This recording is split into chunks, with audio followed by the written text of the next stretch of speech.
Hello, hello, hello! Happy day, world! Welcome to the Porenay in Croatia. Zdravo svima, dobrodošli na moj kanal. Good day, everyone! Magandang araw po sa lahat. Ug mayong adlaw, Cebu! This is my breakfast at 11. Anong oras na? 11:06. Cappuccino, instant, and leftover. 2 days.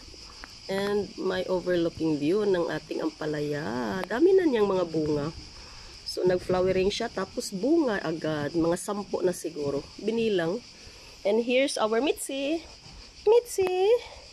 So, gusto niya naman na kakain siya. Binigyan na siya ng 1. So, bibigyan ko ulit siya ng another 1 time. So, ito yung ambience natin dito habang nag-breakfast tayo, guys. So, hala, Vietar. Windy. Ang sarap. Mahangin. Mainit combination. So, ayan lang.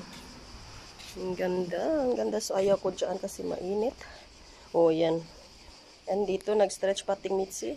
And dito tayo sa ating garden. Ayan, ang dami na. So, only ang nabuhay, guys, ang ampalaya. Diba? Ang ganda ng ampalaya. Talbos. Talbos. Makain pala yan. Ang dami. Mga 15 siya. 15 kabuok. That's it. Good morning. Happy day, guys. So, dito tayo mag-breakfast sa ating tapat ng ating mga